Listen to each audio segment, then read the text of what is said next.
This week on the Doughnut podcast, we talk about some of our favorite things. We talk about AI, and we talk about if we had to quit our jobs today, what in the heck would we do? Do we even have a plan? We're going to find out right on this episode. While Chris plays GTA and I play City Skylines, we build a brand new city. I don't even know what I'm going to call it. So, Chris, how you feeling this week, man? It's been a crazy one so far. It's been a crazy week. I had to shave my beard, if you can't tell. I got a bad rash on my face and ended up having to shave my beard. So that's new. A rash just like my Aunt Becky. That's great. I Anyways, don't. I think it's the humidity. To be honest with you, probably. the humidity, and I'm coming from a very dry climate, and it's been muggy and hot, and I don't know. Maybe my face just needed to breathe. So yeah, it's been a hard one. It's been an interesting time. And yeah, I've been really into this game called City Skylines. Have you ever played it before? Where it's a city builder game where you just build a city. No, sir, that does not interest me whatsoever. But if you like it, I love it. So There you go, man. I don't know why I like it, but it's pretty fun. So you get to watch me build a city right in front of your face. I don't know what I'm going to call it or anything like that. You can leave it in the comments of what you would like to call this town. But we're starting kind of this little beach town over here. But anyways, man, it's good to see you, even with your goatee and everything. If it makes you feel any better, dude, I've been feeling like such a kid here lately because I have had such a like how do I put this? I've been having acne like crazy, and I'm 30 years old, or I'm almost 30 years old, and I haven't had acne in a while. And I mean, we even saw each other a couple weeks ago, and you were like, "Man, you got acne going on," and I don't know what's going on. Maybe it's allergies. Maybe it's the pollen. I really don't know, but maybe it's what stress. what's I what's don't up with know. this all this? But what's up with all this stuff? Anyways, man. So, welcome to another week of the Donut Box Podcast. We're here on episode 27 of this season. We've been playing video games. Last couple of episodes, we've been playing separate video games, which has been quite interesting. But, man, besides the goatee, is there anything about this week that's been your highlight? You had any highlights about this week? Yeah, it's been a great week. Let me. I have a question for you. Okay, maybe not a question. But Yeah. you alluded Okay. to it. When we saw each other, probably about a couple weeks ago, Micah actually got to go back to the hometown of Augusta where we grew up, and Micah hadn't Oh, been back boy. in Disgusta. probably what 12 years? Yeah, 12 years. Yeah, it's been 12 years since I'd been back. Tell me, what were your thoughts of it going back? Because as a kid, you think of the place you grew up in one way, and then you go and see it as an adult. What was it like going back? Was it weird? What'd you think? Like, tell me your thoughts. Man, so Augusta was interesting because, and maybe this is just the Texas effect, but even when I was a kid and I lived in Mississippi and things like that, there were certain restaurants when we'd go visit and things like that that I would think were bigger than they were, and I'd be like, "Oh man, I used to think this place was huge compared to what it is." But Augusta was kind of the way to where I used to think so many things were far away. I used to think so many things were like, oh man, like for instance, where I lived versus where you lived. I used to think, man, that's so far away from each other. Like, man, we used to have to drive so far. And we drove from where I used to live to where you used to live. And man, that was only like 15, 20 minutes. And, even back then, I don't remember a lot of traffic. So, Augusta used to be a place that I remembered being a lot bigger, I guess, as a town than what it was. Because even when we went downtown, I'm sitting here going, I remember downtown seeming like such a far place away, and Yeah, it's really not. It's really not. It's really a small town. Or I or wouldn't that say it a was, small town, but it's not huge. or even bigger than you thought. Downtown was bigger than what it was. Because I was like, oh yeah, a couple streets, and you go all the way down, and That's that's it. it. I mean, Yep. that's all that it is. I mean, it's really not a huge place, and maybe it's because we didn't go down there a ton. And You nowadays it's didn't a go lot down more. there a ton. I didn't go down there a ton. You went to high school down there in the area, so it was a little Yeah. different. But back in the day, I don't feel like it was really, it wasn't dangerous like it is nowadays. Nowadays, it's a lot dangerous. But for me, a lot of things were just the same but dilapidated. But then there were some things that were different. So for those of you who don't know, Augusta, Georgia is separated between a couple counties, and one of the counties is Richmond County, the other one is Columbia County. So I lived in Columbia County, and Richmond County, I will say, didn't change any, like at all. Maybe besides Rollins Elementary School, which was by your house, that you went to for a few years, or pretty much through all of elementary school, that changed because they rebuilt it. But other than that, I didn't see anything change. It just got older, right? Like it just aged. And then when we went to Columbia County, there were some things that changed. Like my old elementary school, I knew they had tore it down, but they tore it down and built a brand new elementary school that actually looked pretty nice, which was kind of funny because the area around it, and correct me if I'm wrong, isn't very nice. Like the area Yeah. around it is not exactly, very nice, but this looks like a very nice school compared to the area.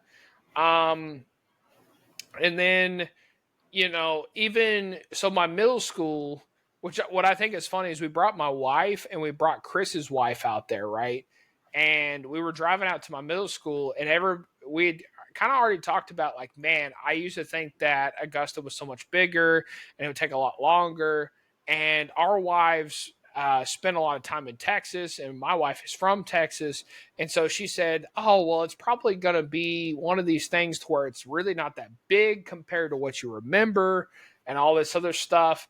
But or as far of a trip as you remember, but my middle school was quite out there. I remember, like, I thought maybe they were going to be right about, like, okay, maybe it's not that far out there.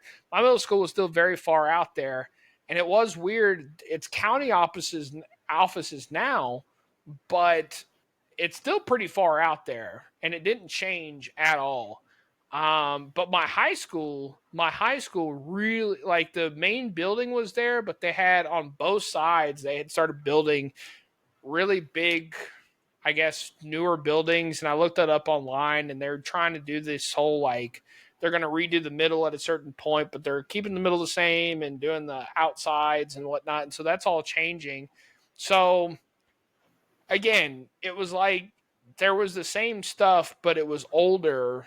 But then there was some stuff that changed. It was kind of interesting, but nothing got necessarily newer besides the elementary school that I noticed. If that makes Yeah, sense. it was funny because we pulled in, or we got into town, and the first place we went by was the flea market, which is where Micah used to sell a whole bunch of stuff with his parental units. And I remember like driving in there and being like, he was like this, because I kept telling him, I was like, bro, it's gonna be weird when you go. It's like a weird Twilight Zone because it's like a whole nother life, but you're there, and Right. I remember we're driving through, and I hadn't driven through there, even though my mom and my brother still lived there. I hadn't gone by, and we went by, and I was like, "Yeah, I thought this used to be bigger," but I was like, "No, this wasn't." And again, like you said, maybe it's the Texas effect because everything's bigger in Texas. But I was like, Right. "This isn't really that big." And I remember asking Mike, I was like, "How you feeling?" He was like, "Dude, it is so weird, like just to be back here. Like it doesn't feel real." And yeah, so we went there, and then we went to the church that we grew up in, which we have a lot of stories Yeah. from the church and like the church parking lot and everything. But we went through that parking lot, and it was pretty massive. But the top of the parking lot where we filmed like the cops videos and everything, it got really run down, like really dilapidated. Yeah. Yeah. Yeah. There was. I mean, I don't think anybody parks up there, maybe, but it definitely got to the point where there was a lot of potholes. There was even an area where they kind of filled it in with plywood because there was just so many potholes up there. And Yep. used to be there was a Christian school there, and I think they closed the Christian school down. But They used to have a they, really nice playground. yeah, and now what's interesting is it almost reverted to what it was before. Because when I first moved to Augusta and met Chris and went to church with him and things like that, we used to have Wednesday night service, right? And a lot of the times, we were in a class of all boys, and so what would they do with all the boys was we would have class, and then after that we would go out to the top of the parking lot to this like field, and this was before they had the school in the first place, and we would go to this field and we would play like football or we would do whatever, right? Like we would just kind of mess around up there. And it changed because of the school. Like the school changed it to the point where, there actually was, because it used to be, it was just a field. There was even like cacti in the field, and it was very, how do I put this? It was not tame, it was very ungroomed and Yeah. things like that. And so it was like going back there. Yes, there was a swing set. Yes, there was whatever, but it wasn't like unmowed, but it wasn't kept up, if that makes sense. And Yeah. so it almost reminded me of like when I very first started going there. And it was just like, man, it almost kind of returned back to its original state. I remember a teacher in school one time saying that, if it wasn't for humans, nature would take over. Like if we didn't do anything to anything, like nature would just take over. And it was very much that way. It was almost like, man, it's almost like nature just took it back over in a way. I don't know exactly how to describe it, but it was kind of interesting of how it almost returned back to its state. And it reminded me of early days. I'm talking like when I was in like the third grade, fourth grade, the first time, and things like that. You know what I mean? Yeah. I know that definitely came up It used for to me. be. What's crazy too is I remember there were so many big events up in that parking lot, and like used to be so nice, and like even this might have been before you came, or maybe right around the time that you got there. But I don't know if you remember, there was like these big, like BMX show, not BMX, dirt bike show, and they like put that on, and I remember they had several events like out in the parking lot, but I remember it being bigger, and yeah, it just looked so run down. And that field used to be like where they would do VBS and like all the Everything. games I and mean, a lot stuff of and stuff. everything. But like, yeah, it just returned to. It's weird because you're just like, dude, there used to. You could definitely tell its heyday had come and gone, for sure. Yeah, right. Yeah, you could definitely tell. It was just kind of an interesting thing of, I don't know, man. It's like we almost saw its heyday, if you Yeah. will. Yep. Like we saw that come and go, and it was weird because you talk about like the cops video and some of the things that we did in that parking lot, and it's almost like we were a part of that heyday. We were almost a Yeah. part of that, like when it was in its prime per se. And looking at it now, it's recognizable, but it's unrecognizable at the same time. Like it's Well, very, the church very definitely weird. decreased in membership after COVID because a lot of churches did naturally. A lot of Right. churches did not recover from COVID. Um, but yeah, it was very interesting. Tell them, what was it like to go back to your old neighborhood and see your house where you grew up?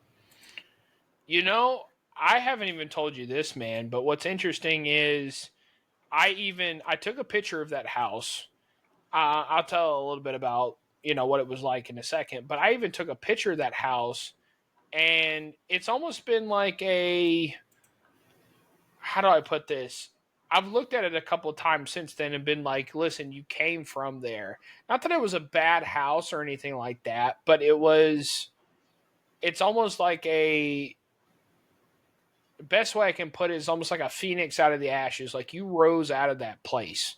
Like you could have been stuck in, because at least where I see that house is a place of being stuck, a place of Yeah. being like, okay, complacent, or a place of being, I could have stayed in Augusta. I could have just done what everybody. and not even everybody. Some people have gotten out of Augusta, but what a lot of people in Augusta have done and just been like, nah. Because I even remember my parental units being like, nah, we're not going to go back to Texas. We're just going to stay in Augusta, and this is the place for us, and things like that. And there's been a lot of places that I've lived in life. Lubbock is one of them too, to where it's really easy to be like, nah, it's just easy to stay here, right? Like it's just Yeah. easy to stay here. I'll just stay here. It's comfortable. I know where everything is and things like that. And it's almost that like comfortability of, everything that was going on. And so seeing that house again just showed of like, okay, I almost broke that, not almost, but I broke that mold of comfortability. Like we don't need to be that comfortable. We have bigger and better things to do than this place. And so going back to what the house was a townhome, right? And we shared it with another side, which there's nothing wrong with townhomes, right? There's nothing wrong with that.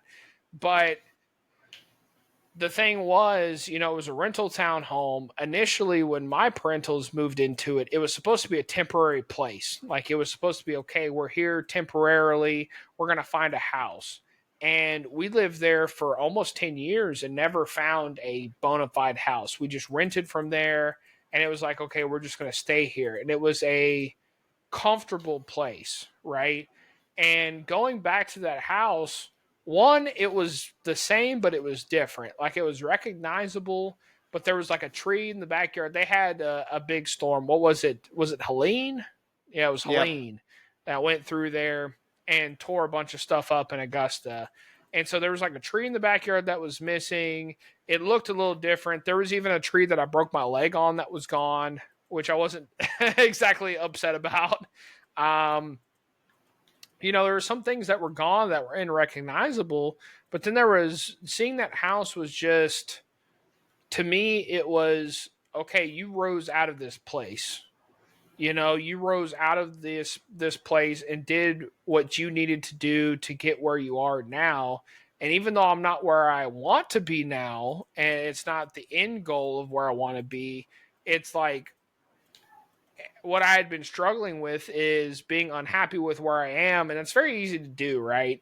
It's very easy to be unhappy with where you are currently.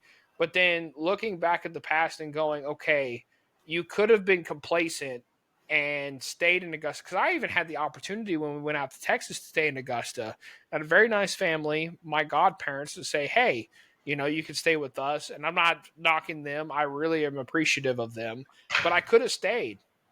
Chris talks about this. He could have stayed. He could have went to university there and been in Augusta even to now. But there's something about that place that it's settling, right? Yeah. And so when I see that house, I think about the settling that occurred and how I could have settled for less than what I need to do and not doing what I'm supposed to do, if that makes sense.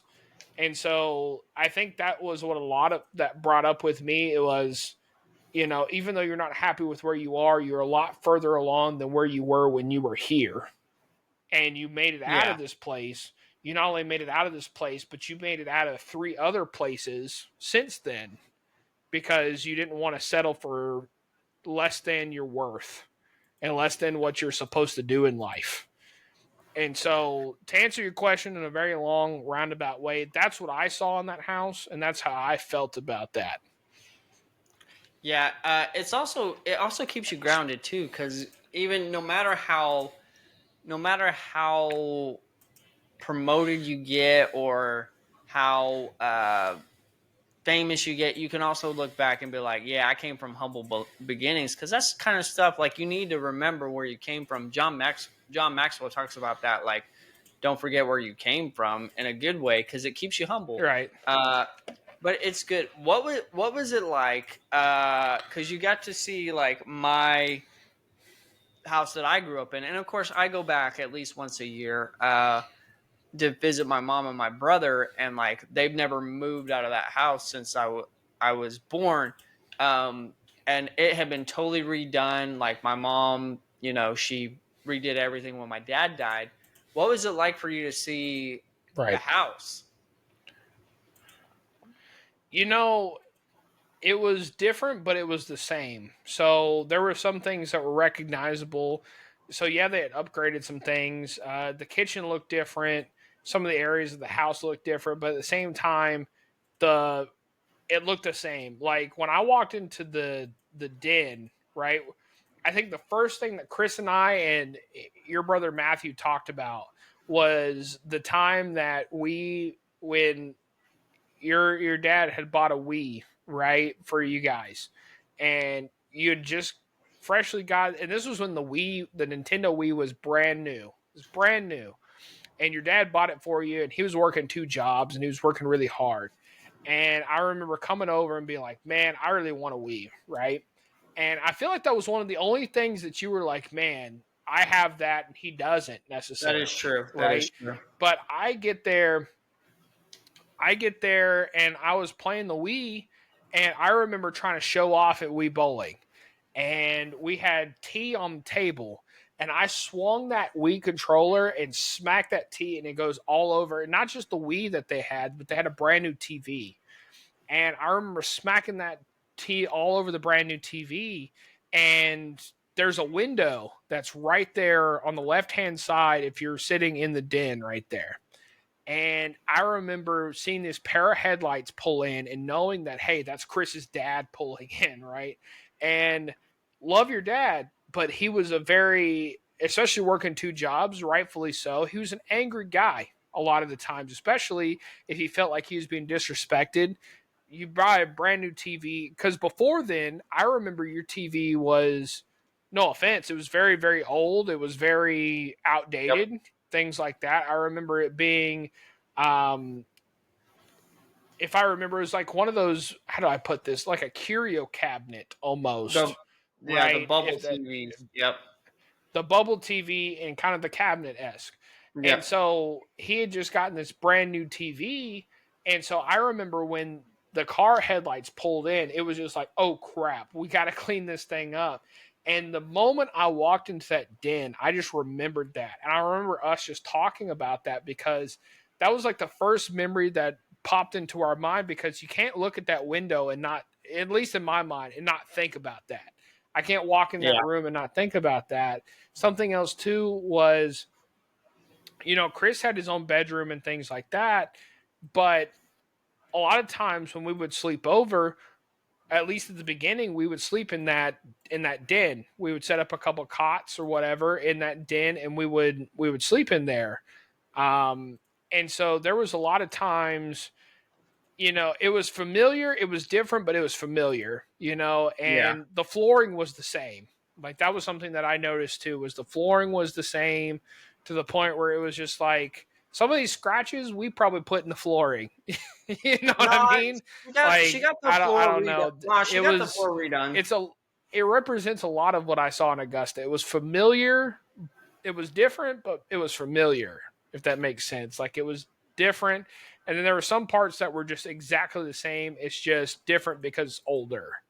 Yep. And there were part of the house that was refurbished, so it was different. But then there was part of the house that it was just like, okay, this has changed, but I recognize it still.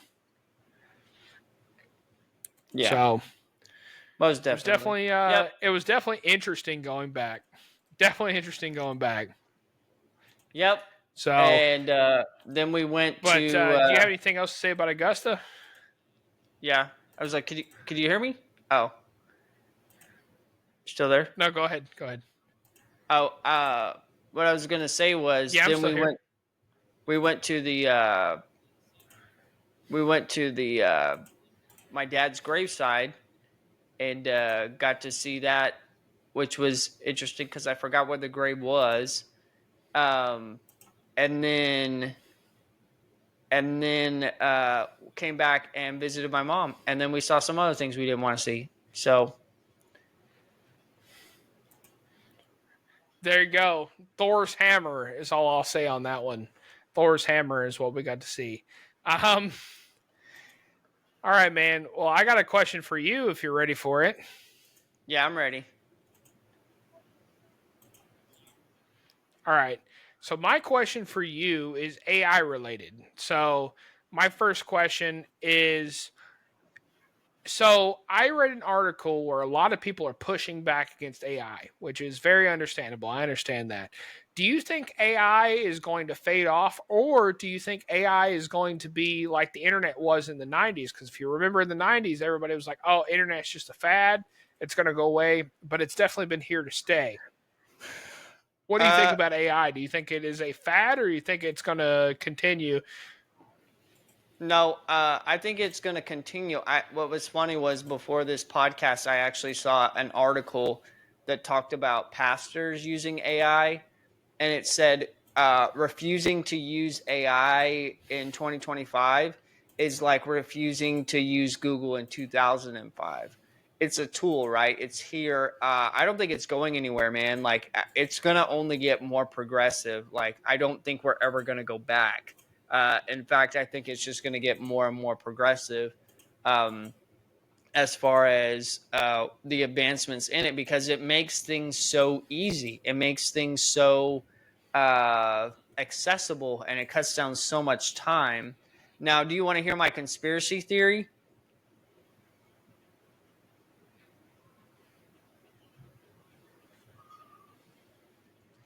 So I think I Go actually ahead. read an article, not an article, what am I, 50? An Instagram post right before we got on this podcast, and it talked about pastors using AI about whether they should do it or not. And it said if you are a pastor and you're refusing to use AI in 2025, it would be like if you refused to use Google in 2005. So I think AI is here to stay. I think it's going to get more advanced, and because it makes everything so easy now, like really and truly, we barely tapped into what it can do. Now, do you want to hear my conspiracy theory? Yeah, go for it. So I think they're testing out AI right now, and they're what the goal is for them with AI is to get people to the place to where they no longer have critical thinking skills anymore. All they're going to do is go to AI for all of their thinking, and then that makes it easier for people to manipulate. Um, Oh, yeah, absolutely. Yeah, yeah, absolutely. dude, I'm telling you, and it's just wild how much AI can do right now. Even like with creating videos or creating images or whatever it is, like people are just using it for fun. But like if you think about it, the and AI imaging is nowhere near where it could be.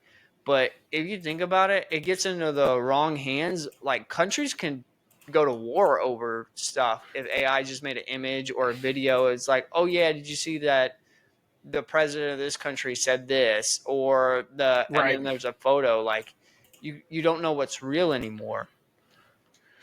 I mean, it's even gotten to the point where there's sometimes, and of course they use the term deepfakes Yeah. as the main term for it.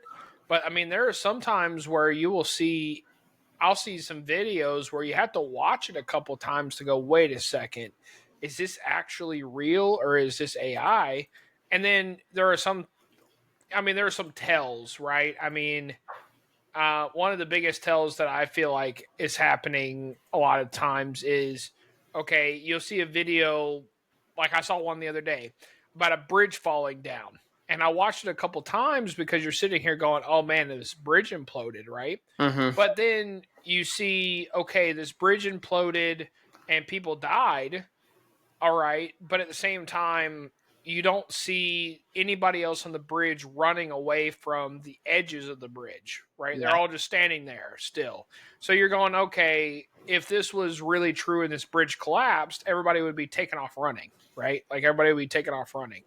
But it's going to get to the point where AI is going to be able to detect those things. And the biggest thing is it's going to bring these deep fakes up to the point where the only way that you're going to be able to find out is okay, did CNN report this bridge collapsed, or or is this an actually reported thing?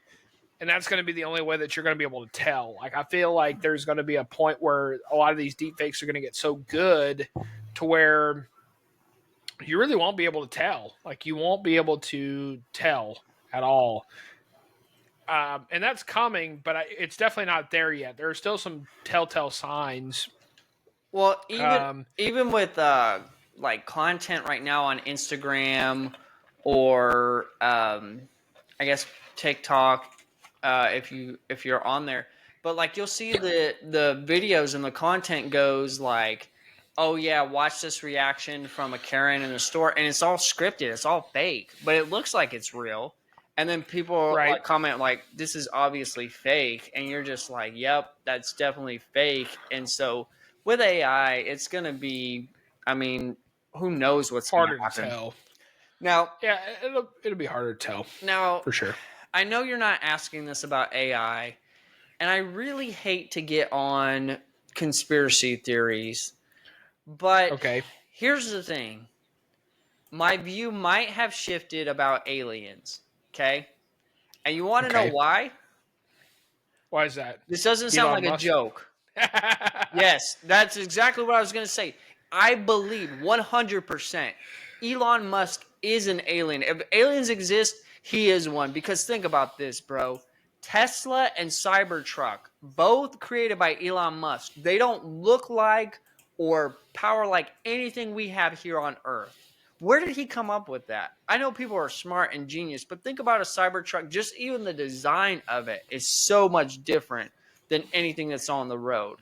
And why is he so fascinated with space? Like, why is he so Yeah. fascinated with going into the space and doing SpaceX? Is it because he's trying to get home? Is he trying to populate Mars because that's his real homeland? Dude, I'm firmly convinced that guy is. If he's not an alien, he's really weird. Well, and that's what I was talking. What I was thinking about with the whole SpaceX thing. Going back to the whole SpaceX thing, you know, think about, and a lot of people argue, and I'm sure we'll get some people in the comments maybe that'll say, okay, this is what it is, but you have so many people that look how long NASA took. Look how long both the United States and Russia has Mhm. taken to understand how to get to space and things like that. And you'll have a lot of people that'll say, yeah, well, he just took that and perfected it. Okay, sure. But that's still, you would have to know a lot of trade secrets and a lot of rocket scientry. And again, a lot of people will probably say, well, he hired, NASA scientists and things like that. Okay. But at the same time, they've done things in such a short amount of time compared to all the research that has been out there. I mean, China, Russia, and the United States all together, they've done things. I mean, they've taken rockets and been able to catch it midair, as they're landing, or done landing pads in the middle of the ocean and things like that, which no other country has done.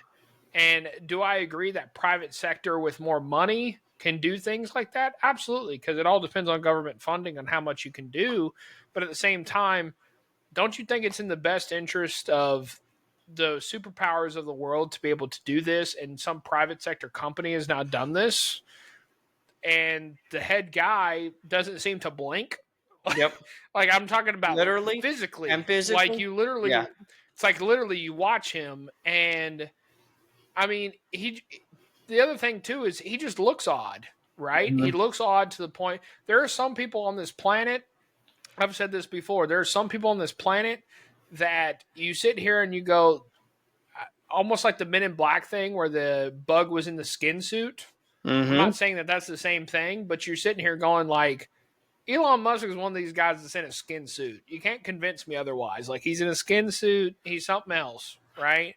There are some other people on this planet that are the same way. Um, this is kind of an obscure example. You ever heard of Tommy Wiseau? You ever heard of that guy? I don't know who that is. So you probably heard a few years ago of the movie called The Disaster Artist that had James Franco Nope. in it, and you never heard of that one. Nope. So there was this movie that was way back in the day, and it was called The Room. Literally, it was called The Room, and Oh, I ought to show it to you is sometime. it that And god awful movie? it's a god awful movie to the point where it has a cult following because it's so bad. Like it's so bad, and literally people are like, "Where did this guy, who his name's Tommy Wiseau, where did he get the money from?" And there's been stories of like, okay, he's from Europe, he's from New Orleans, he's from whatever, and it's to the point where most of us, most humans, right, most of us, if Chris and I wanted to go make a movie, we don't have the funds to do so, right?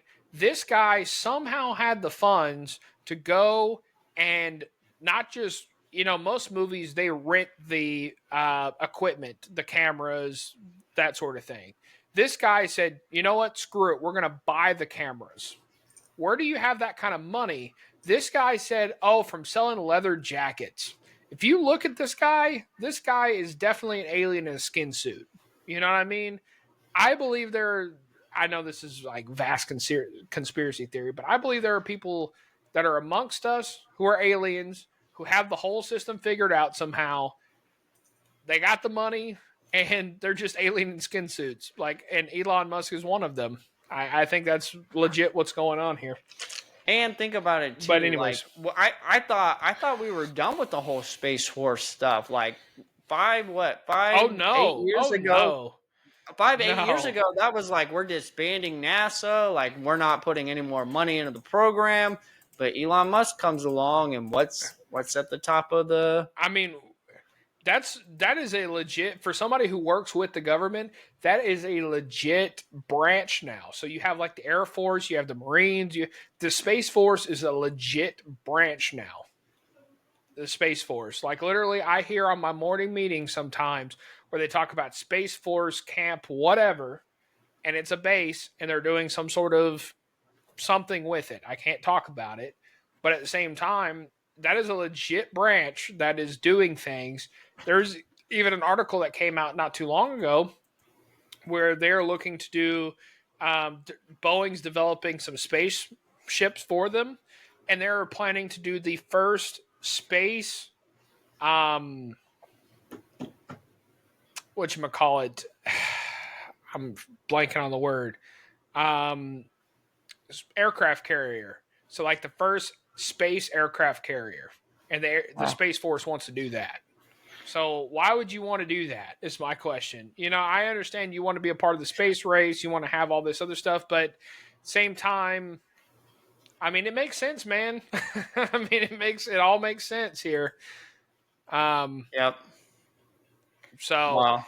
anyways, we went on a very interesting tangent there for all that. Yep. Well, who knows, man? Who knows? You got another question you want to ask? Yeah, I got another question. I got quite a few here. So my next one here is also about AI. Do you mind if I just hit all my AI ones all Go. in a row here? Yeah, go for it. So what is one of your favorite features of an AI program? So I know the one that you use primarily is ChatGPT. Yeah.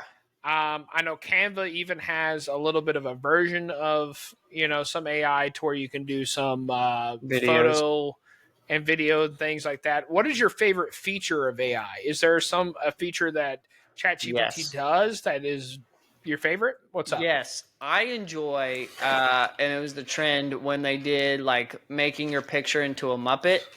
That was pretty Oh, great. And then the Chat GBT roast. Oh, dude, if you have not had Chat GBT roast you, it's great. It's actually pretty good. I do enjoy that. I also enjoy how you can uh, basically you can like put in a teaching. I use it for church sometimes. You can put in a teaching and it can create a graphic for you or like a printable guide for you to be able to download. It's like, okay, I already did the work, but now Chat GBT is just there. But I think the Chat GBT roast is pretty great. yeah, for sure. The one that I probably use the most and that I like to use the most is for content creation here is, sometimes thumbnails can be hard. I'm not going to lie to you. Sometimes thumbnails can be hard to grab the general attention of everybody. And I mean, I still haven't mastered it. ChatGPT does somewhat of a good job of it. But, a lot of times I don't necessarily ask it for the entire thumbnail, but I'll ask it for the background video or the background photo and say, hey, this is what this video is about. Give me a photo that would be good in the background So if you've seen some of our other ones, where we played Red Dead or Grand Theft Auto or something like that, I'll say make me a background photo that is of this theme, right? And I create the rest of it. I go into Canva, put the rest of it on there, and make the titles, make the words, make everything else, the blurbs, all that other good jazz, right? But it literally saves me so much time, so where I'm not having to edit the graphics. You know what I mean? Because I'll put it to this way, that'd probably be the majority of my time when it comes to, video editing is it's hard, don't get me wrong, but even with the program that we use, it uses AI to detect certain things, remove certain aspects, that sort of thing, right? So you let that edit the majority of it. I still go back and edit the rest of it, right? But it's nice because it's a tool that saves you so much time. You don't have to go back. I don't have to go back and beforehand, I'd have to go into Canva, create this whole entire image. I'd have to think it up in my mind, which I could do. Don't get me wrong. But at the same time, all you have to do is type that out and go, I want a Red Dead Redemption themed da da da da da with this in the background, blah, blah, blah, blah. And don't get me wrong, you still have to explain the good bit. The idea still has to be in your mind, but it comes up and creates that for you. And don't get me wrong, there's a lot of times to where ChatGPT will come up with something and I'll say, actually, no, I want something else. Try again. That's always my term is try again. It's like I I will tell do it you again. I will tell you, I'm not. It's not something I'm using, but it's something I appreciate that AI has created. So now, and this is not like a big trend, but it's starting to become a trend within the year. Um, there have been YouTube channels that have created AI Bible stories, and they look like the Pixar like animation and everything, and they tell the Bible Mhm. story. Granted, it's just kind of like still images are from one to the other. They're not like really interacting or moving, and like it is kind of clunky sometimes because you'll have like for the example of David, like it'll narrate David, and it's like David went to take his brothers some food, and then there's like the picture of David or the animation of David taking his brother's food, and then in the next little scene it'll be like, and David saw Goliath, and the David from one scene to the other looks It's a little kind of bit similar, different. but not the same. But it is pretty good to use for like kids now because they see it and they're like, oh, this is like Pixar animation, like, and it's really well done. Right. So, Yeah, I mean there's a lot of good advantages about AI. It falls up to my next question. Is there anything that you're like, "Oh man, I'm tired of seeing this with AI," or there's a feature that I'm like, "I'm tired of people using this because it's either taking away from creativity or it's just BS," if that makes sense. I wouldn't say maybe it's not AI, maybe it's CGI. I hate that they're using CGI for everything in movies because I look at Lord of the Rings, right? Lord of the Rings was shot in New Zealand, and most of it, like the set and everything, is real. But now all you have to do is go into a studio, and now everything is shot in green screen. So it's not AI; it's more CGI that I just don't Okay. like. I kind of, and I know it's cheaper and all that stuff, but I miss the days when you could like get a real cool shot of like something in the background in nature on a film set.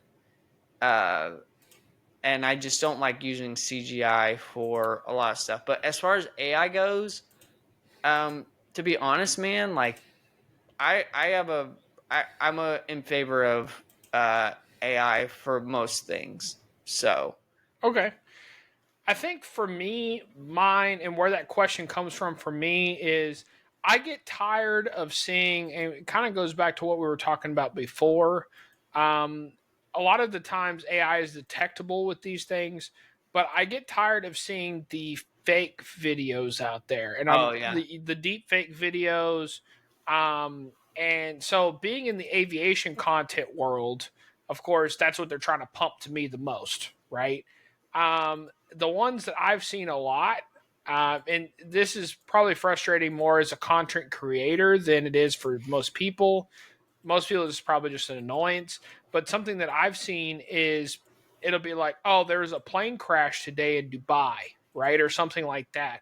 And it'll obviously be a fake plane crash. Like it'll be somebody who typed into, Sora, which is ChatGPT's video content creator, Mm. or another video content creator, and say, I want a plane crash video of some kind.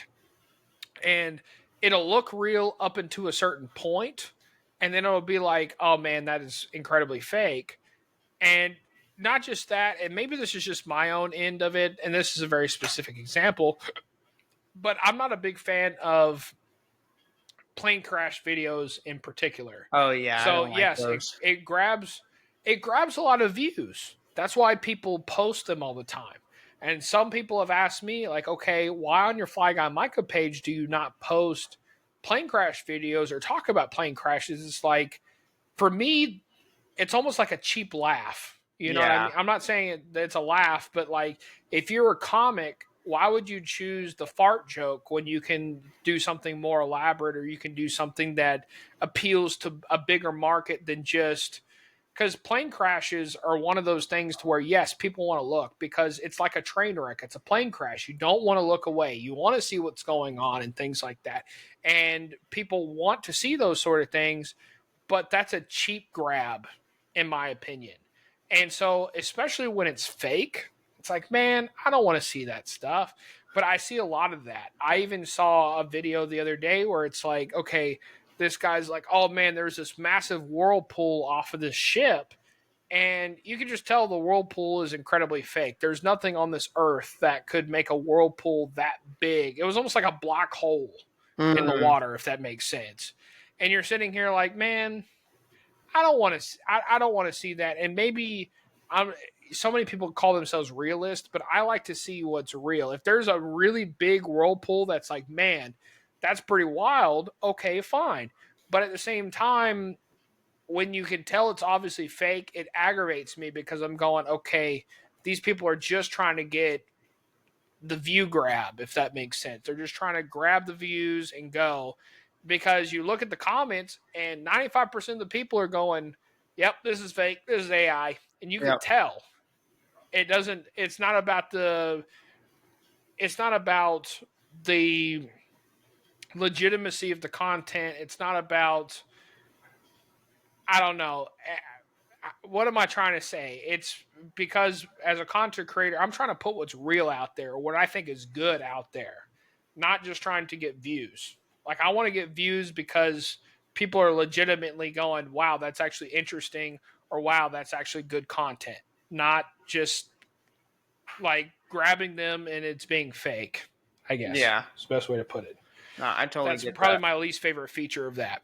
It's kind of going back to the whole plane crash thing. It's like the murder podcasts and stuff. It's like you do realize that that's somebody's family member that just got murdered, and Whacked. people are Yeah. like, oh my gosh, like I heard somebody say it was like somebody said, oh, we're saying yeah, like my grandma got murdered or something, and someone who was into true crime was like, oh my gosh, your grandma got murdered, like, da, da, da. And it's like, bro, like, I mean, true crime is okay, but like too much of that stuff, like that's real, like it's real. Somebody had a tragic loss of a family member, and instead we kind of glorify it and make it propped up. But anyways, that's another soapbox. Continue asking your questions.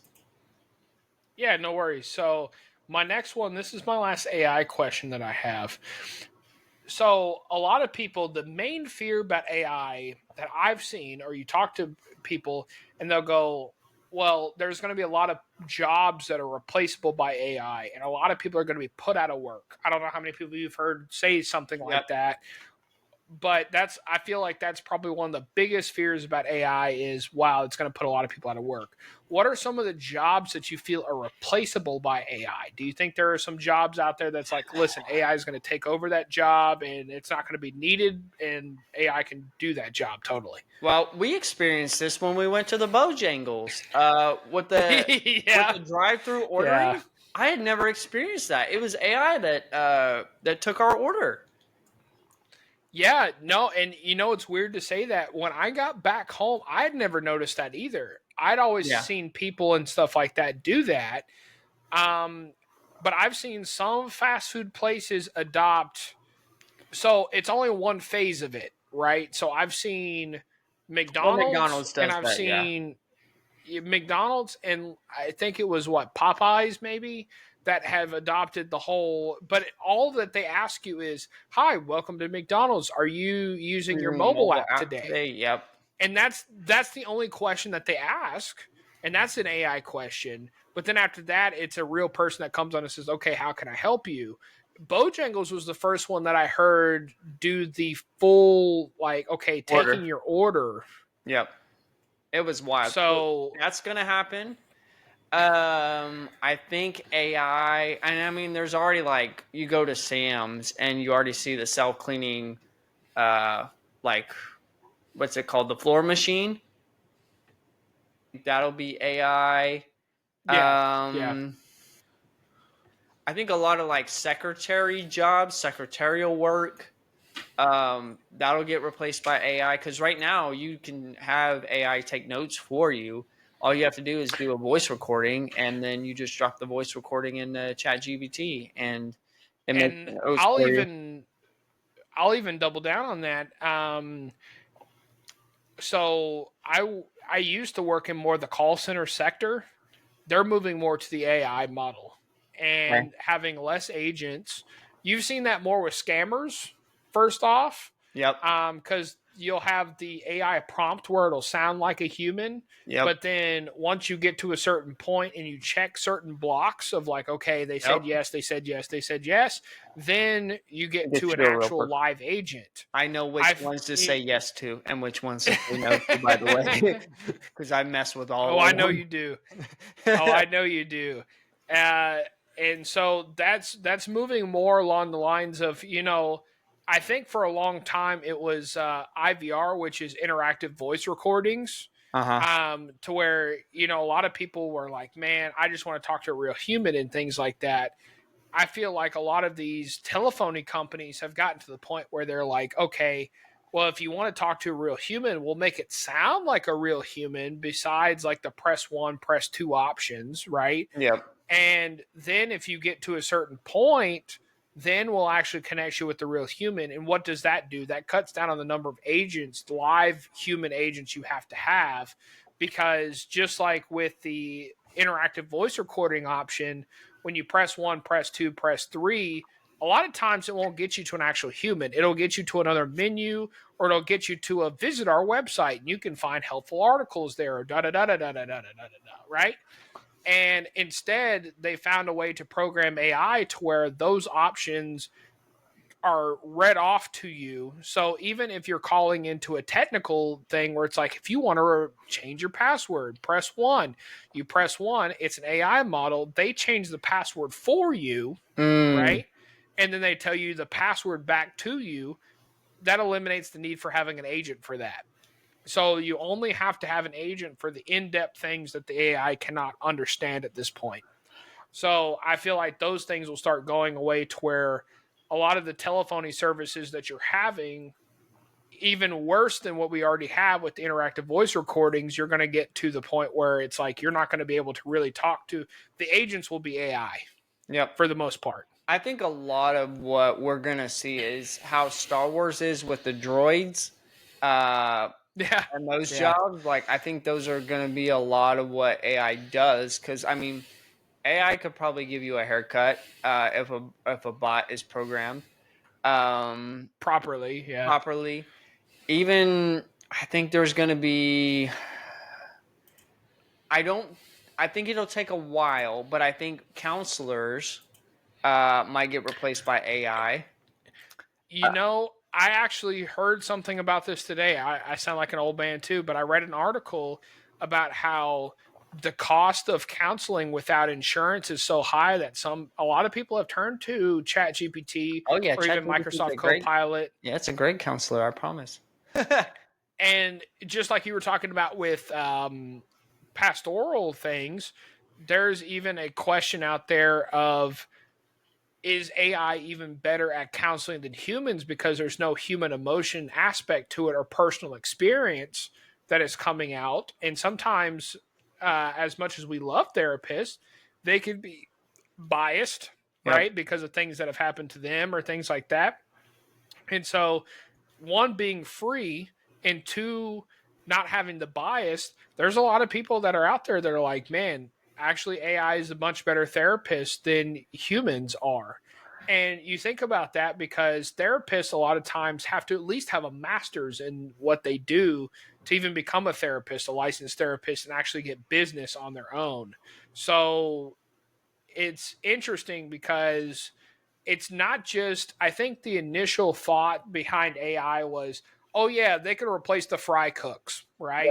Yep. They can replace the fry cooks and we can program certain machines with AI to, okay, different orders mean different things, and we can replace the fry cooks, or we can replace some of these low level jobs. There are also jobs out there that are like, no, they are higher level educated jobs that could be replaced with AI potentially. I think that's part of what's coming up too. I don't think. I think there are aspects of being a pastor that you could argue AI can replace, but I don't think AI can fully replace a pastor. And again, ladies and gentlemen, being a pastor, you can doesn't mean you have to work full time for the church, okay? But I don't believe that AI can bring the Holy Spirit because it's not a No, no. person. But can AI write a sermon? Absolutely. Could AI deliver Yeah. a sermon? Probably, but at the same time, like in order to really deliver a sermon, like you got to have the Holy Spirit uh, giving you the words to say and delivering it. So I don't think, I think on the pastoral counseling, you could argue that. And I'm going to tell this. I'm going to tell a story. I'm not going to name the place that I worked, but I was part of a church where they were exploring the possibility of an online AI pastor where you can go to the website and then it's like, hey, I'm struggling with this with my faith, and that thing helps pastor you. So that's a real thing. But Yeah. I'm not sure what else it could possibly replace. I mean, there's a lot of things it probably could. Uh, but yeah, I think you're right on the money right there. One that I had an idea of, and I don't know if I want to. It's not like we have a huge audience at this point, but I'm pretending we do. It's one of those things of, I've thought about expanding this and maybe making this part of my business, but we have such a problem with, and this is a very niche market, we have such a problem with air traffic controllers. I'm sure everybody's heard about the whole Newark airport only has one flight controller at one time and all this other stuff, and there's staffing problems and things like that. Really and truly, if we expanded what we wanted to do, air traffic controllers could be replaced with AI. Now, is it going to be perfect at first? Absolutely not. But is it any more perfect than humans can be? I mean, I would willing to bet that there is probably the same error rate. Now, what a lot of people don't understand is a lot of the aviation world flows very smoothly, but air traffic control and air traffic control systems are 60s technology from like back in the 60s. We're using very point and shoot radar technology and things like that. If we were to expand upon that and give AI parameters and things like that, I absolutely think that you could have an AI traffic controller that tells you not only where to taxi, where to take off, and everything, and have an understanding if you looped it in with certain radar aspects and GPS aspects, it could replace air traffic control technologies. I truly think that. Again, I think a lot of what we're talking about, though, some of these things are that we've talked about are ready-made right now. Like you Yep. could probably replace jobs right now. What I'm talking about is it would take a lot of programming, a lot of industry change, and a lot of approvals, because you think the FAA is just going to let something like that happen. Absolutely not. But what I'm saying is, if somebody really put their mind to it, I have zero doubt that something like that could happen. It's just one of those things to where my main thing, and this is a rhetorical question, and maybe we don't have the answer to this, but my main thing is, just like the cure for cancer, I believe there's a cure for cancer out there, right? But I believe that we don't release this cure for cancer, not because it's not good for the human society, but how much of the medical industry is based off of cancer research. Yep. Our economy would take a major hit tomorrow if we say, okay, we have a cure for cancer and everybody with cancer is getting this cure right now. There would be a major problem with that. We have to work into something like that, right? You can't just say something like that, because again, it would take a major hit on our economy to do something like this. So I think, at what point could these jobs be replaced with machines? Absolutely. But what are these people going to do? And I think that there is a balance of, could we replace this job with AI? Absolutely. But how much of this is going to take a toll on our economy, and what are these people going to do who have these jobs currently, and what kind of effect on our economy would that have Yep. if we did replace them? Yeah. I think that's a big question when it comes to this sort of thing. Who knows? We'll probably see it in our lifetime. Oh, I can imagine. So it's, what's interesting is, now that we're getting older, Chris and I are I'm about to turn 30. Chris is already 30, and as we're getting older, I mean, we're starting to see this already. Or I wouldn't say we're starting to see this, but we're going to get to start seeing this, where people our age are going to start getting into positions of power, Mm-hmm. right? And these things are going to become more and more common. Older generations are like, heck no to AI. Our generation is like, absolutely AI, it's a great tool to use. Are these things going to be considered? I would think so. But at the same time, it'll be interesting to see, as we get older and more positions of power are um, taken up by people our age, are these things actually going to be considered, or is it going to be a trial and error kind of thing where we'll make some stupid mistakes along the way? Definitely by Gen Alpha, fully fledged AI. Yeah, Dude, yeah, no, what's absolutely. wild is that generation, they fully trust technology. 100%. They love technology. They trust it. They think it's their friend because they're all iPad kids. So Yeah, it's interesting. and I'm still to the point where it's like, there's got to be a, and maybe this is just me, period, but I'm just like, man, we got to have a balance of everything. Do I trust technology? Absolutely not. Like, I think that there is, it's 50-50. There are some things that are going well, some things that are not. If you told me, okay, every vehicle is going to be autonomous tomorrow and drive itself, I'm not going to trust that. You know what I Yeah. mean? But I'm sure Gen Alpha would be like, oh, that's great. Yep. So it's just one of those things, man. It's interesting. Interesting times. But that's all my AI questions that I have, actually. All right. You got any more So questions? yeah, I've got a few more. You want me to just go through all my questions? Yeah, you can ask I don't know, a couple. However many you want to Let's just ask. unload the barrel here. So this is these are different. These are music related questions, sir.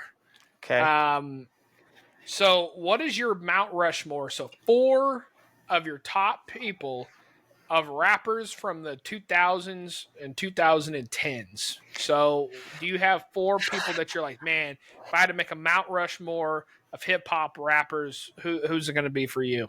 Dude, it's with the whole Diddy stuff going on right now. I gotta be careful of because I'm like, who's good and who's not right now. We don't know. Um, Yeah, yeah, I understand. I wouldn't call him a rapper, but R&B, Chris Brown. As much as it's like, ah, crap, he's in trouble again. Uh, Yeah, isn't he in jail right now? I saw an ad here in town at an arena.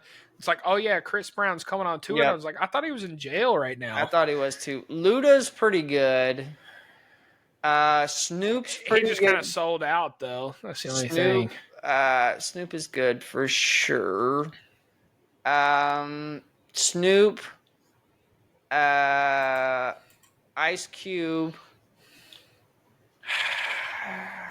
I like his music, but he's a shady character. Jeezy. Um, I don't Well, know. you already named four, so that would be your Oh, four. I guess so. I guess that's what my four would be.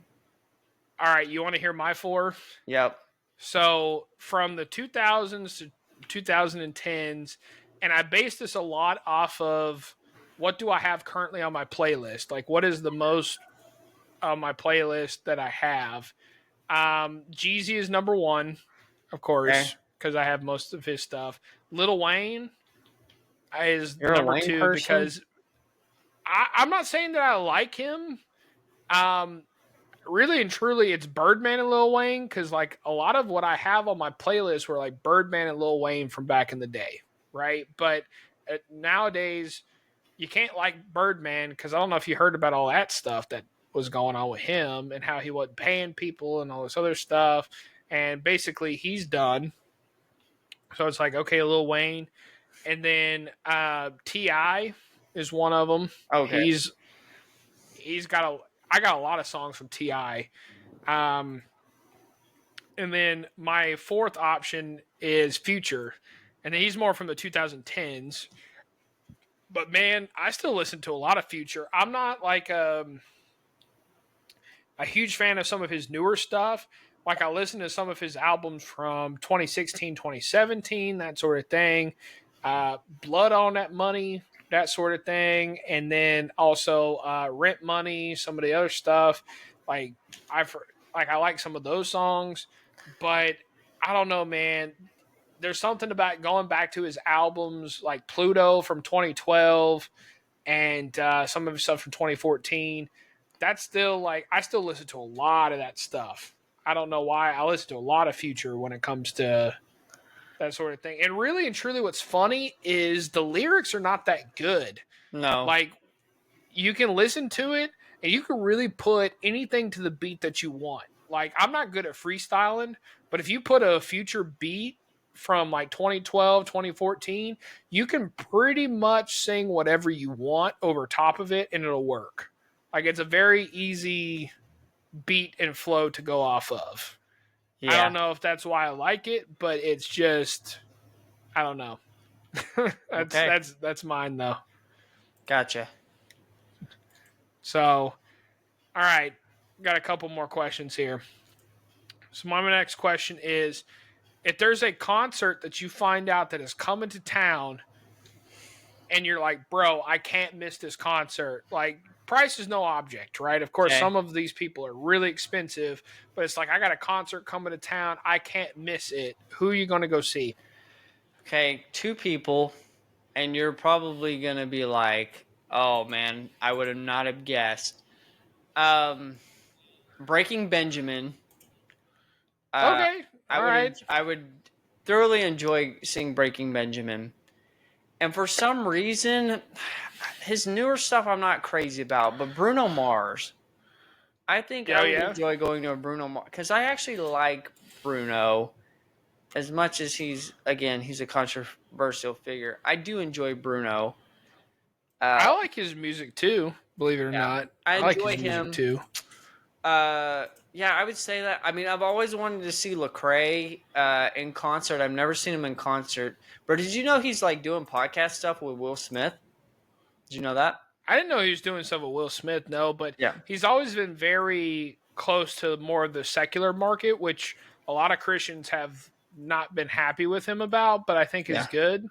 Oh, you know who I Um, did enjoy watching at the halftime show, and I would go see a concert is SZA and Kendrick Lamar. I thought they did a really good halftime show.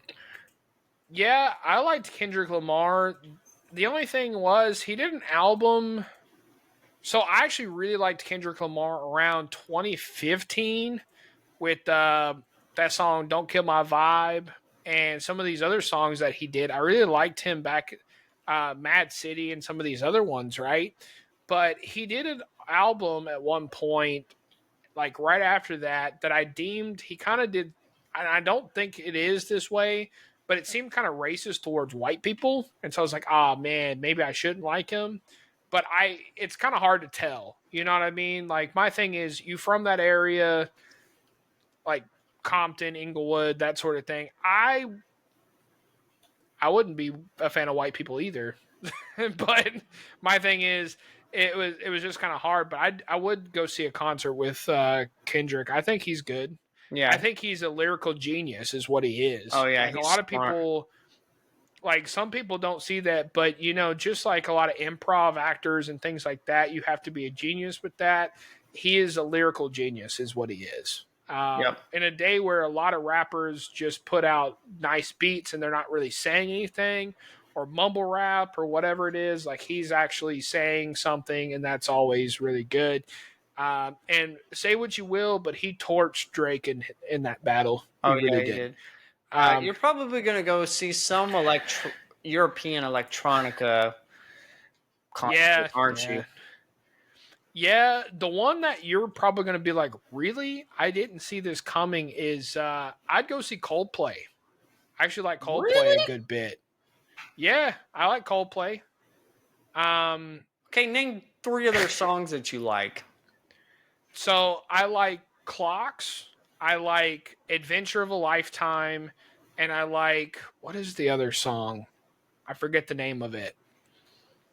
Um, I'm going to wake up at 2 in the morning and remember the name of this freaking song. Um, But no, I like Coldplay. I like Coldplay. I think they're very good. I think I like the beats of them. Another one that I like that you're probably going to be like, really, is Maroon 5. I'd actually go see a Maroon Really? 5 concert. Yeah. Oh, bro, I lost some respect for you. No, I'm just kidding. What, you don't like Maroon? I was like, you don't like Maroon 5? I mean, they're all just, it's all like poppy, it's all pop stuff, right? But what Yeah, what do you have a problem with them for? nothing. Go to the next question. But my electronica stuff, since you brought it up, so what's funny? I have a psytrance artist that I'd go see if he came to the United States. The only problem is they're all in Europe. Like they only do European tours. There's a genre called psytrance, which I don't know if you've ever heard of it. Um, That's gonna be you with them little cyber goth kind of. masks and those little green braids. That's gonna be you. And the neon glow sticks, Oh sure. yeah, and the gas mask. Um, Yep. so there's one. His name is Ace Ventura. Literally, that's his name. Um, but he's pretty good. And then there's one called Asterix. He's Jewish, so Oh wow. God's people there.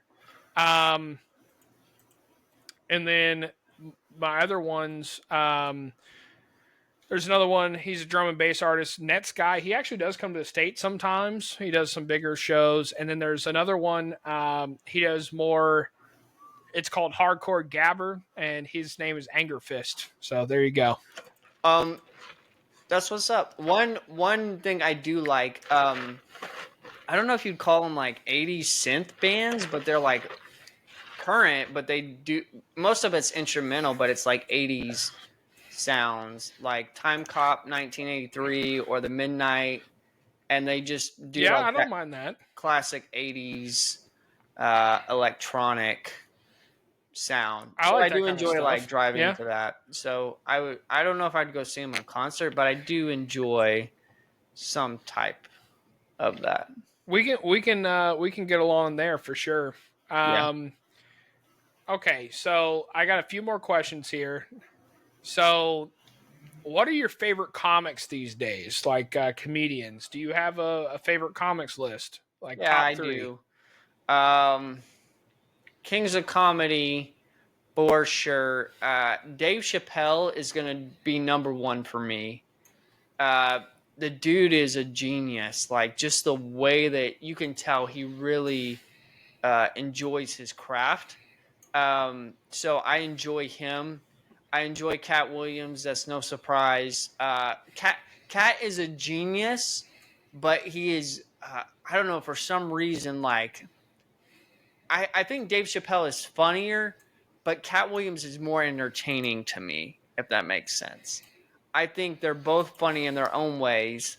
Um, but I enjoy Cat Williams. I enjoy Gary Owen, and he's that Hmm. white guy, but he's the one that was in Ride Along, the white guy that put honey on himself. Remember that guy? Right, This right. crazy dude. Yeah. And he's like, I mean, he's almost considered like a black comic. The African American community loves him. Um, I would say I enjoy Fluffy. Everybody enjoys Fluffy. Because Fluffy's shows are like, I wouldn't say it's clean comedy, but it's up there with clean comedy. It's family comedy. It's it's about as close as you can for mainstream comedy to be clean. Like it's Yeah. one of those things to where there's not a lot of comics out there that actually have clean comedy shows.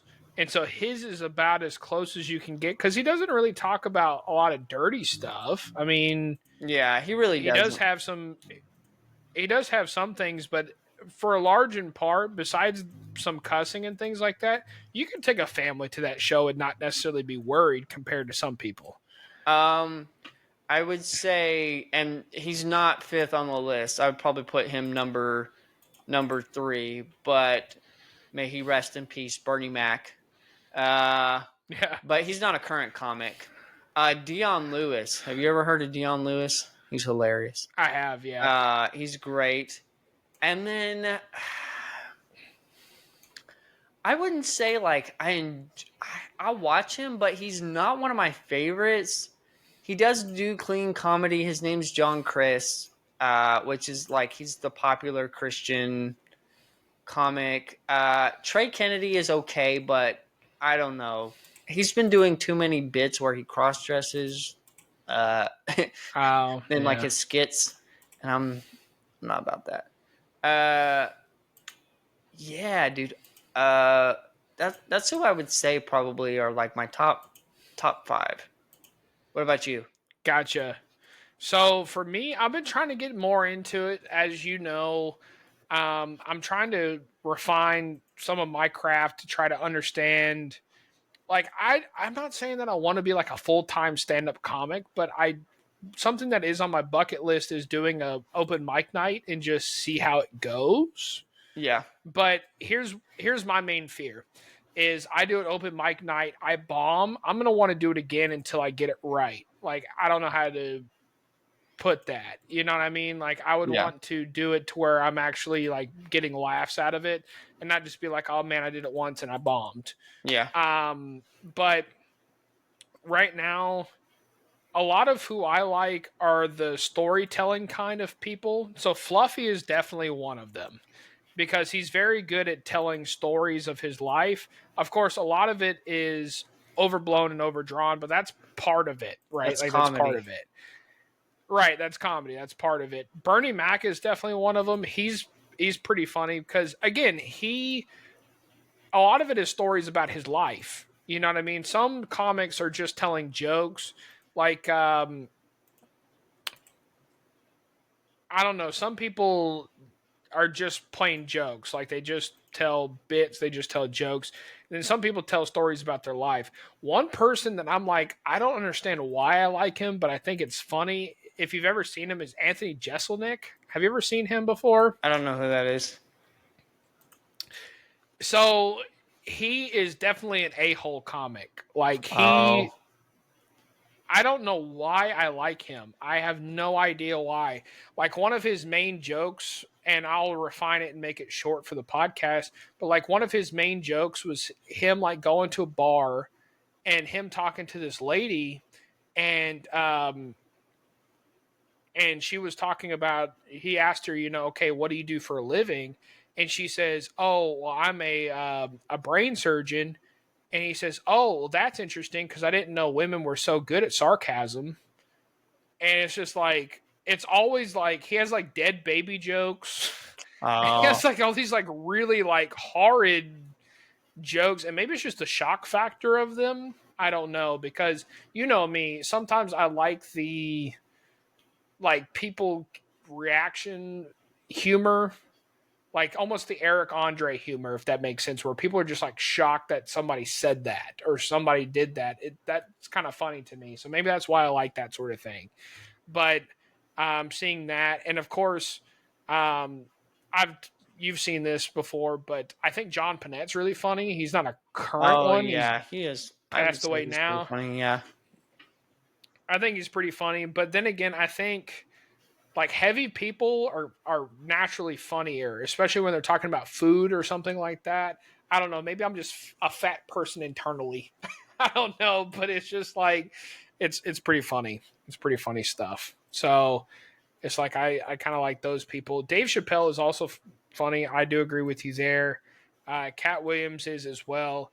The only thing that I like, Cat Williams has a lot of truths, but the only thing that I don't like about Cat Williams per se is he's a genius. You could tell he's a genius, but some of the ways that he lives, you know, like okay, you know better and how to live, but you just don't be living right, if that makes Yeah. sense. Yep. Like it's like you know better, but you just be living how you want to live. And I can't judge people for that because you know people can live however they want to live. It's just more a moral question I sometimes with don't him. think. Are you talking about like? What do you mean? Like the way he is it like So women and stuff, or is it like the marijuana that he it's like the smoked? women. No, I'm not worried about the marijuana. Like that's fine. I think it's more like okay, the women, and then like he's been in a few assault cases. Like he's done like a few things to where you're just like, okay, I know that you know better than that because you talk about things to where I know that you're smarter than that. But again, what's hard is Bro, knowing like that his it's like you're background, a man of his God. background, yeah, kind of, yeah, pretty much. It's like I think it also makes me upset with anybody. It's not just Cat Williams, where it's just like you talk about like, oh yeah, I follow God and I know the right things, and then next thing you know, you're not doing what. And again, I can't judge with what you're doing because you can do whatever you want to do, but at the same time, it's I'm like that with anybody. Practice what you preach. I even some of these rappers, even some of the ones that are on my list that I talked about are on the Mount Rushmore. What ticks me off about them is you talk about shooting up the place and doing some things, but how they resolve their problems is in the courtroom by suing other people. It's like, well, you're not practicing what you preach in. So I don't necessarily like that sort of thing. But at the same time, I also understand that's the world we live in to where you have to make a persona. And I'm not saying his belief in Christ and following Christ is a persona, but at the same time, it's we're all people, right? So you're not gonna everybody's a hypocrite to a certain point. It's kind of that interesting. I don't know what I'm trying to say. You get what I'm trying to say though. Yep. So I'm sure there's a lot of people that would look at me and be like, "Oh, you believe in this, but you doing this, and you know that's not okay." And I'm sure there's plenty of people that would be like that with me, but it's just kind of one of those things. But anyways, Yep. um, so another thing here. Let's see here. We talked about this in the intro here. You got to quit your job tomorrow. So like somebody tells you, Christopher, and right, wrong, or indifferent. There's no right or wrong reason for this, but it's just like you can't be a pastor anymore for the rest of your life for whatever reason. I don't know what that reason would be. What's your backup plan? Is there a backup career? Is there something that you're like, all right, man, well, I'm interested in this. Let's try to do this. I would probably try to help coach maybe other pastors. I could be a coach. Because I guess I'm Put me not in, technically coach. a pastor. I don't know, man. My skill set and like what I can do is very limited. So it's not like I could go work construction. I mean, I'd do that if I had to, but all I know is like the grocery business. Um, so Yeah. I don't know. I guess I could get something that is some kind of social work or something to that nature, or you know, I don't know. Uh, yeah, I guess that would be my backup plan. I would probably work some odds and ends jobs so I could find something full time, whether that's like being a meter reader or being a Oh tour man, guide. that's a tough job being a meter reader, meter maid. That's a tough No, job a right meter there. reader, not a meter maid. Like for the Oh, electricity you company. talking about? Oh, you talking about for like the city for electric? Okay, I thought you Yeah. were talking about like being a meter maid for like Oh writing people no. tickets for. I was like, dang, bro, that's a tough job. That's Heck tough. no. I don't know. I'd figure something out. Yeah, I feel the same way. It's just like, okay, I don't know exactly what I would do. I know that I've got a few friends to where if I wanted to work in the oil field or if I wanted to work in some of these like more manual labor type things, I got a friend who's an electrician, I got a friend who's a plumber, stuff like that, to where I could probably go do those things.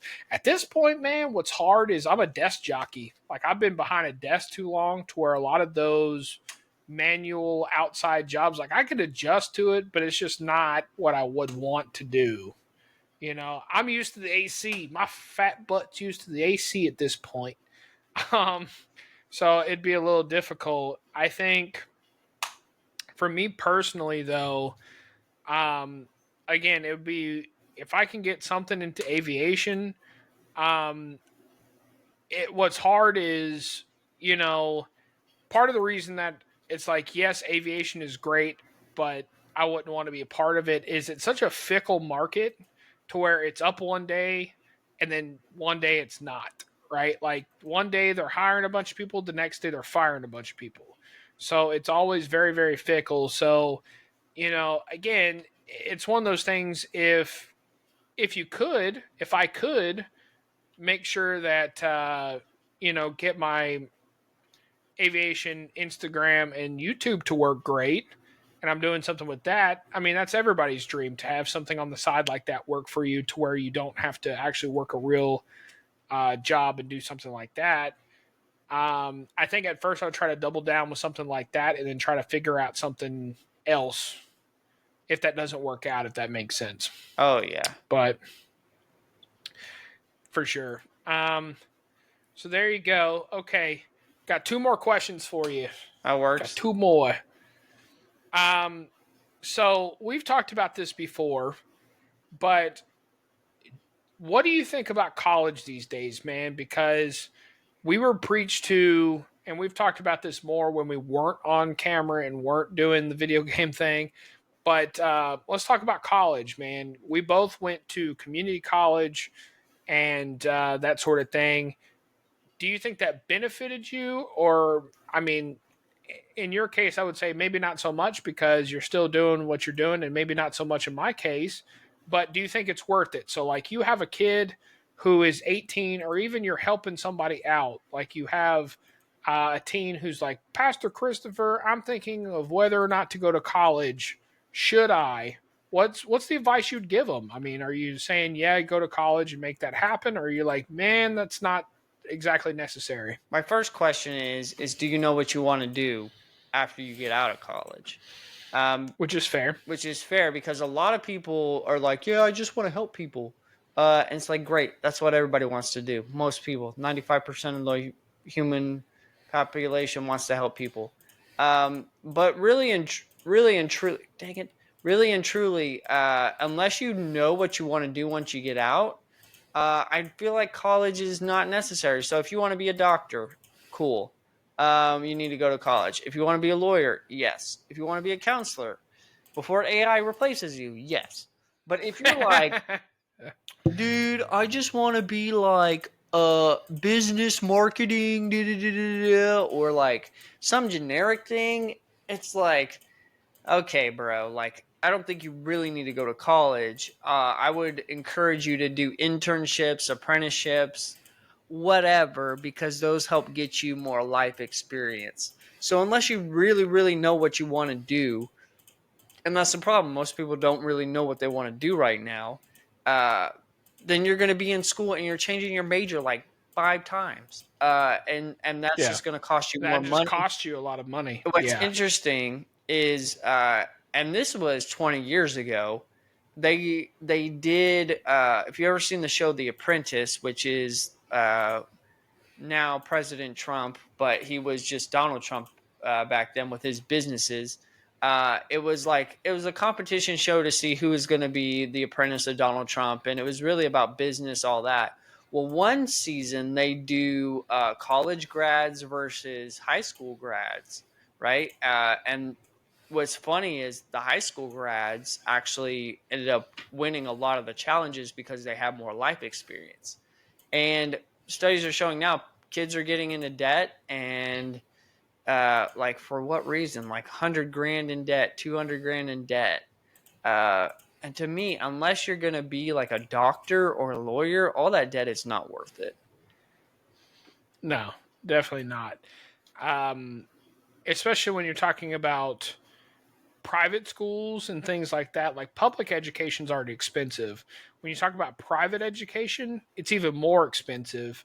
Um, Trust me, I almost went to a private school, and seeing that uh, price tag of what they wanted for tuition was just, man, it made me want to have a heart attack. In my particular instance, it was going to be 25 grand a semester. Think about that. That's 50 grand a year to go to that school. And most of the time, the statistics show that everybody thinks, okay, college is 4 years. Not necessarily. Not Not anymore. necessarily. Not anymore. Not It's five. anymore. It's five, because there's a lot of people that either fail certain years or they will take a break for a certain amount of time. Like there's plenty of people that take a break and say, okay, because it's so stressful. It's not an easy thing to do. So a lot of times it's 5 years. So you think about that. So 4 years plus 50,000 a year would have been 250. Plus five would have been 300,000. $300,000 in debt you get out of that, and a lot of times you enter the workforce. You enter the workforce at an entry level job, and I was going to be a pilot at that point. Entry level for a pilot is 50 grand, which sounds like a lot of money, but when you're $300,000 in debt, you're struggling. I Yep. can already tell you you're going to be struggling like you would not believe. Now, so in my industry, in the IT industry, if any person was like, "Oh man, I'm going to go into IT and whatnot," college not necessary at all, because in certain industries it's like this as well, where you have certifications. Right, certifications are worth just as much as a degree in these certain industries, because you get a certain number of these certifications. It proves your knowledge, it proves what you have. Really, the only thing a degree is proving at this point in my mind is, hey, you can stick to something for 4 years. That's all that it's proving, is, hey, you can stick to something for a long period of time. But that used to be a lot more valuable than what it is now, because the expectation, at least in my field and the other fields that I've seen, to move up, you move on, Yep. right? So most of the time, you're not even going to be there for a few years. So it's like, yes, you can stick to something for a few years, but that doesn't necessarily mean anything, because we know you're going to move on once you get a certain number. It's all about getting a certain number of years of experience on your resume. That's really all that it's about. You get a certain number of years, that moves you up to a next level. It has nothing to do with a degree anymore. A degree is just like, that's great. I'll put it to you this way: as a hiring manager in my industry for an entry level job, I've had this situation plenty of times, to where you have a newly fresh graduated somebody from university, or you have somebody who has had 2 to 3 years worth of experience. I'm taking the 2 to 3 years worth of experience all day long, unless the college graduate can answer me some really in depth questions. And a lot of times they don't have the technical knowledge, so they can't, right? A lot of the times, what they're being taught in university is not what they're seeing in real world, and what they're not, and nothing that experience can provide to you. So, I think what has happened is, we've talked about a lot of the times in society, there's a pendulum swing, right? I feel like in the 90s and early 2000s, us 90s and early 2000s kids, we were taught so much. You need to go to college. You need to go to college. You need to go to college, or you're going to be flipping burgers your entire life. Like, I remember hearing that so many times. You need to go to college, or you're flipping burgers the rest of your life. And I think it's gotten to the point now where there's been such a massive influx that has gone to college. That's great, but that doesn't mean anything anymore because everybody's got a college degree. Okay, Yep. that's fantastic. What kind of experience do you have? And so now it's swung kind of the opposite direction of you can have a college degree and yeah, that's great, but that doesn't mean nearly as much as it did even 10, 15 years ago. So I'm not saying, like Chris said, it depends on what you want to do, but I don't think college is nearly as valuable as it used to be.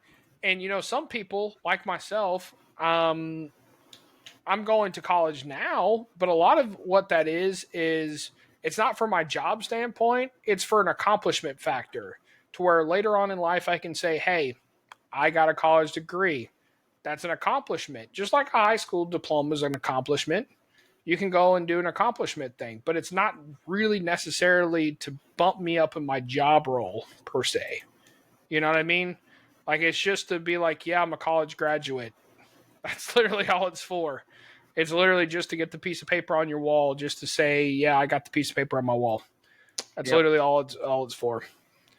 So, and probably I'm really overpaying for that, but it is what it is. Um, okay, the last question that I have, it's actually multifaceted here, like a lot of these. Was there? Okay, I'll go into some of my stuff. What are some overrated restaurants? I'm not talking about fast food. Like, I'm talking about sitting in restaurants. What are some overrated ones that people are like, "Oh my god, I love this restaurant chain," and you're sitting here going, "Why?" Do you have a list? Oh, I gotta think about that one. Chewy's. Uh, Yeah, I agree there. I don't uh, understand why people like that place. Torchy's. Uh, Torchies, yeah. Torchy's is overrated. Overpriced tacos. Um, I don't know why. I guess it's maybe a up north thing or Midwest thing, but Applebee's. Does anybody go to Applebee's right anymore? Uh, I haven't been to Applebee's in probably 10 years. okay. Um, I don't know. I got to think about that one. I've got a few. And a lot of mine, so some of mine, just to preface, are restaurants that people go to when they're like on vacation. Some of them are. I don't understand. So many people are like, "Oh, I'm on vacation. I have to go to Johnny Rockets." Oh Why? yeah, I don't, sounds like great. bro. Tell me, is it because they dance every 30 minutes or an hour or whatever? I I don't don't. I know. don't get I've it. only I been really once. don't understand it. Oh, you've only been once? I think I've been 2 to 3 times. And maybe, okay, so I'm going to preface this. Maybe I just don't like the touristy stuff. Um, because, so do you remember, and I'm sure this is probably the once that you did go, every year we would go to this retreat with the church called Frozen Chosen, and we would go to Myrtle Beach, South Carolina, right? And every year we would go to this outlet mall um, that was called Broadway at the Beach. Do you remember that place? Yeah, briefly. That was probably my least favorite place. I still think about that place and I'm like, man, I hated that place. Maybe I don't know if it was the shopping or if it was the whatever, but my thing is so many people thought that place was great. And it was like, man, it's literally just a dirty behind pond in the middle of this thing full of koi fish and a bunch of like shops that are overpriced as mess. I don't understand why people like to go there. But I remember every year it was like, oh, we got to go to Johnny Rockets. We got to go to Johnny Rockets. And I remember going to Johnny Rockets and being like, I'm overpaying for this basic hamburger for these people that are going to dance for like every 30 minutes and they look miserable, like they hate their life. I'm like, why do people like going here? Let me tell Drop you it in the why. comments. What? Think about where we're from. Augusta, Georgia. There ain't nothing. I'm sorry. there's not a lot of places that are I don't know, of the caliber of Johnny Rockets around Augusta. Okay, I, think about it. When all you eat is dog food, you think Taco Bell is great. I guess, man, it's just like, golly, I don't know. It's just like Johnny Rockets, and then this was also an Augusta thing, but I also heard this in Texas too because they have one. And again, this is a very touristy spot, but and I've never been, or I'm sorry, I've only been once. But Dick's Last Resort. Have you Oh, heard of this place? yeah, it's where you pay for them to be mean to you. Yep. Yeah, they pay for you to roast them. The food's not great. I'm just like, do people like to just be put down, or like what's the deal with that? I don't understand that. I don't understand why people pay for the privilege to be talked crap to. It's just like, if you want me to insult you, I'll insult you. it's, All right. we don't have to pay to have that happen. I'm gonna say one that I enjoy going to, and it's a tourist spot. And if you want to judge me, that's okay. But I like Bubba Gumps, and I'm gonna stand by. I knew you were gonna say that, dude. I like Bubba Gumps. I went there on my honeymoon. Bubba I Gumps made sure to go to be Bubba going Shrimp. hard. I just like shrimp, so Bubba Gumps be going hard. I knew you were going to say that. I like bubblegum shrimp. There's nothing wrong with bubblegum shrimp. There's some touristy places that's like, hey, there's nothing wrong with it. Bubblegums, there's nothing wrong with bubblegums. And I know it's touristy, but I want to go. I want to go to the Rainforest Cafe. I've never been. I've never been to the Rainforest Cafe. Uh, I've seen how so do many people with T-shirts. How do you feel about the Hard Rock? That's a touristy spot. It's okay. I've, I mean, to me, any touristy spot, and maybe it's because it's so hyped up, but it's just like okay to me. There's not a, it's overpriced for what you're getting a lot of the times. You know what I mean? I think Like, you there's just don't never like the been. people. I think that's what it really I don't boils like the people. But then, it's the same for me. So many people. Okay, this is a Texas thing. So many people love the Big Texan in Amarillo. I'm like, bro, that is not a good place to go. Like, my thing is, it's like it's mediocre steak. What do you want to go there for? Like, to watch somebody like gorge themselves? Because most of the time when you go, like, they make it out like, oh, there's somebody eating a 72-ounce steak all the time. I've been there twice, and again, maybe it's just because I've been there twice, but I've never seen anybody trying to do the challenge while you're there. You're just trying to go, okay, I'm. To me, it was about the same level as Brian's Steakhouse in Lubbock, if you know what that is. But it was just hyped up. That's all it Oh, was. Saltgrass is overrated. I'm gonna say that right now. Saltgrass, yeah. That place is horrible. Another one, and a lot of people, like this, and maybe I just don't see the appeal. Is Red Lobster, and anytime I say that, everybody's like, "Oh yeah, but the Cheddar Bay biscuits." And the only thing I'll have to say to that is, if there's only one thing about it that is good, and it's the biscuits. Like, I get that, but at the same time, it's a seafood place. If Like, the if biscuits you aren't supposed to be the best thing about it. if you don't have any other seafood place, then okay, Red Lobster. Nothing wrong with that. If I you do just like, have man, another seafood place, then Red Lobster is not it, fam. That's all I got to say. yeah, it's not great. So we're gonna move over into the and this is my last thing that I have. Is fast food. So you got your three favorite fast food places. If I said, man, we're going to go eat fast food today, we're going to the drive-through, what's your three fast food spots? Dude, Chick-fil-A done fell off, so Chick-fil-A is off the list. Yeah. Oh man. Maybe because I miss home. Okay. Raising Cane's. Okay. That's on my list too. Rosa's on my list if we're gonna just get fast food. Not Mexican food, but fast food. And then, oh, I go to McDonald's a lot. Okay, would you consider Jersey Mike's fast food or Firehouse fast food? We can consider it fast food. I mean, really and truly, Firehouse. in my mind, anything fast food is like a drive-through. But we can consider, for this purpose, we'll consider it. Firehouse, Raising Cane's, and probably McDonald's. Okay. So Whataburger my is list, on yours. yeah, you already know because what am I drinking here? Yep. Firehouse subs and Raising Cane's are my three. Hey. Now, what's funny is my wife doesn't like Raising Cane's and my wife does not like Firehouse. So literally 2 out of the 3 I don't get very often because my wife does not like them. When we lived in Texas, that's- we didn't get Raising Cane's that often either. I mean, we would get it sometimes, but it was not like the first go-to. We actually got Zaxby's today, which is Oh, a Zaxby's. poor man's Raising Cane's. Oh, bro. Which I will say this, Zaxby's is not like great, but it was okay.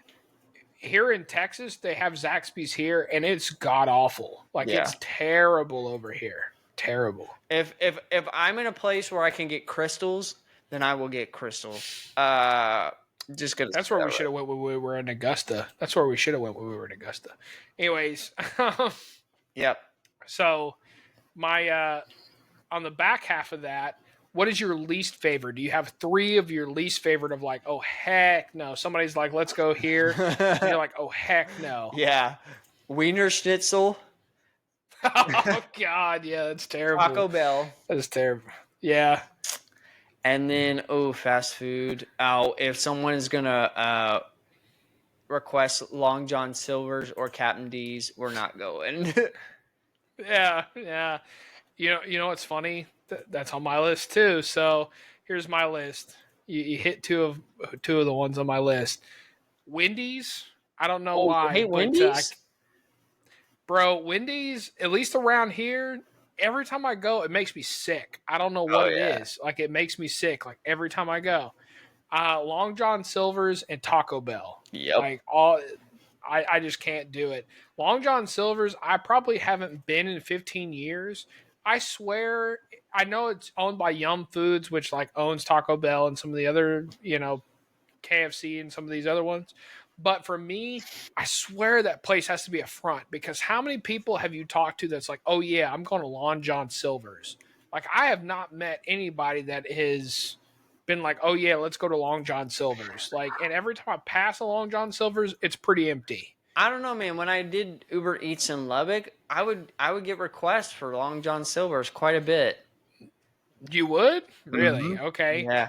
Maybe there's a Long John Silver fan out there that I'm just not aware of. But for me, I'm just like, man, I can't do it. I can't do it. That's the stuff that makes me sick too. It's just like Long John Silver's. I can't do it. What's your least favorite fast foods? Drop them in the comments. Yeah, right. Drop them in the comments. What's your least favorite fast food? And on the other front, what's your most favorite fast food? If it's Long John Silver's, definitely let us know. We won't judge you. I just want to know who you are because I'm just like, man, I haven't met anybody who's like, man, Long John Silver's is the best. Now, I have known some people that are like, oh, yeah, Captain D's, but like, man, I can't do that either. I don't know. I'm not going to say it. So, yeah, don't say it. But yeah, man, that's all the questions that I have. Do you have anything for me or you want to wrap this thing up? Let's wrap it up. It's been a great episode. Oh, man. Great time. Good questions. We interrogated Chris on his likes and dislikes, his thoughts on AI, my thoughts on AI, our favorite singers, rappers, fast food places. I built a city in the meantime, which is doing okay, except we're having some power issues. That's fun. What concerts we would go to, what's your favorite comics, if you're going to quit a job, what it is, if college is worth it. We literally went through a whole bunch, a whole gamut, if you will, this whole episode of the Doughnut Box podcast. But if you're listening to us on audio, we really appreciate you. But if you want to come see us over on our beautiful faces in the city that I'm building and things like that, come find us on the Doughnut Box Pod on YouTube, DOUGHNUT Box Pod. That's DOUGHNUT.pod. Or not .pod, but pod on YouTube. So come find us over there. We really appreciate you guys, and we will see y'all next week for episode 28 of the Doughnut Box Podcast. So with that, let's have the Starship take us out. I'm Micah. And I'm Chris. And this has been the Doughnut Box Podcast. Having these nuts.